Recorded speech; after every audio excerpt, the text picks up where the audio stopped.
A lot has changed here at Little Red since I've last shared with you.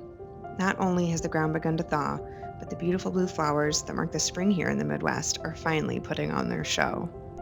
Because we bought this house in January, it's been extra special watching all the flowers appearing all over our new property. There's even a lot of random tulips everywhere. I wonder what color they'll be. And I have to mention the tree in the front of our house. I'm not quite sure what tree she is yet, but I can already tell she is going to be breathtaking.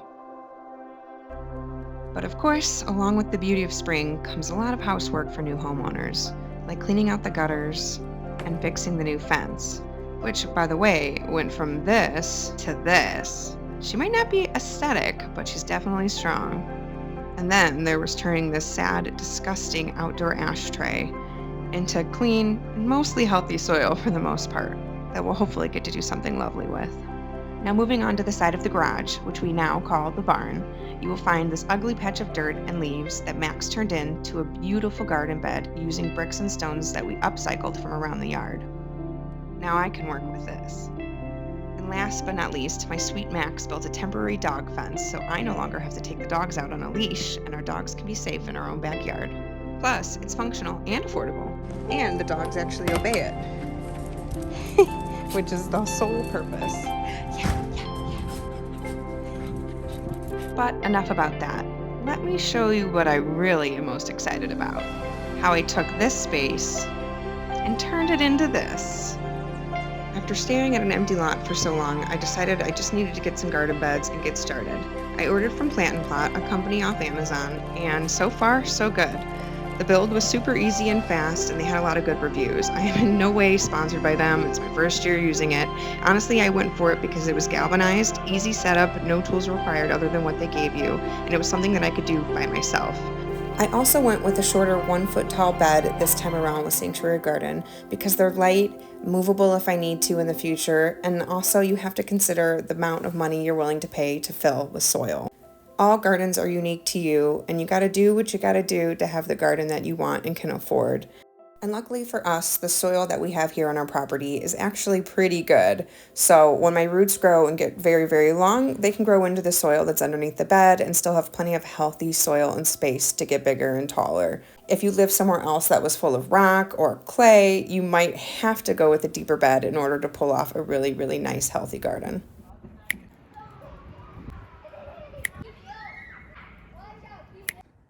And just a little bit of movie magic to help speed things along.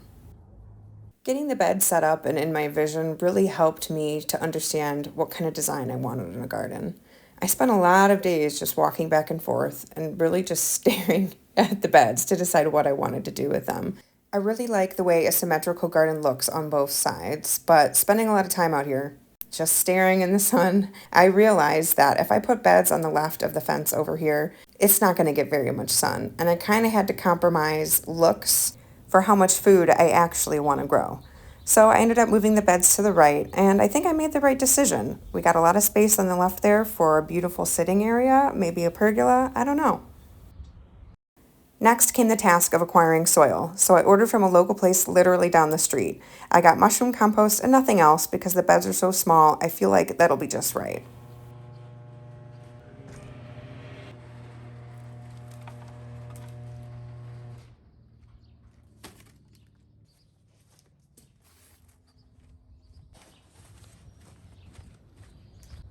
When filling a garden bed, short or tall, it's really helpful to put a layer of clean, no tape, no plastic cardboard on the bottom of your bed. This helps cut out any grass or unwanted weeds or anything that you don't want growing up from your garden bed. If your bed is short, I think you would especially want to do this because otherwise your weeds just might come right up through. Also, it's organic, it's going to break down over time, and it's just going to add to the quality of the soil. Next, you're going to want to add a thin layer of sticks, twigs, logs, whatever you have. I know this year there's been a lot going around about logs being unhealthy for your garden in the long run, and because my beds are so short, I didn't really worry that much about it. I didn't add that many twigs, and I also think it's not going to make a big difference because I'm not trying to create a lot of height. If I had a taller bed, I would definitely probably be putting some logs in the bottom. Sorry about it. This brown matter I'm using right here was literally just leaves, twigs, and wood chips raked up from the property when we moved in.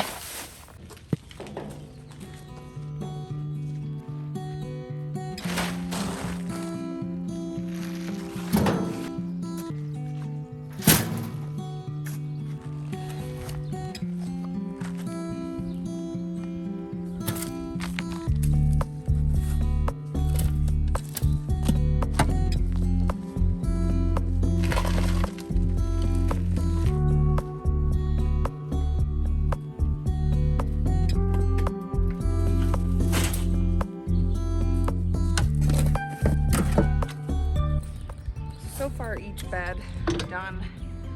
It's taken 4 wheelbarrow runs each. Now, the guy that dropped this off said the mushroom compost is really good. Really, really great for vegetables and stuff. But he said not green peppers. He said for whatever reason, green peppers don't go well. And I'm like, all peppers are green peppers until they ripen to a different color.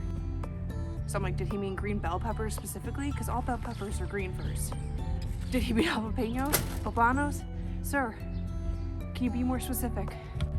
So I researched, is mushroom compost bad for peppers? And it was like, peppers love mushroom compost. Deficiency. Maybe there's a deficiency in here that peppers need and I could just add to it. I don't know. We'll find out because I want to grow a lot of peppers. And I'm up for the challenge of growing all green peppers. So pepperoncinis are green, banana peppers are green before they turn yellow. We'll find out.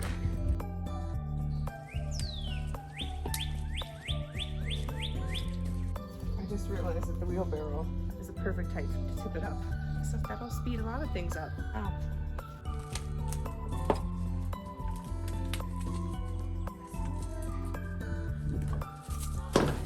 It's real nice.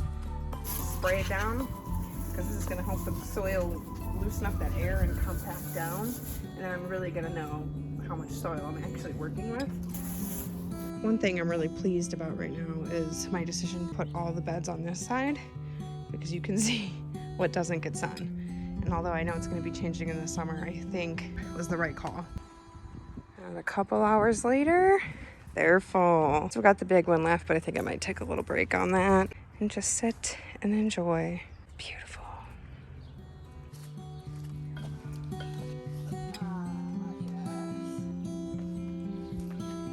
And I think that's a wrap for us today. Thank you so much, guys, for spending time with me in the garden. I look forward to the new sanctuary garden and all the joy and love and food she will bring. Come back soon. Bye.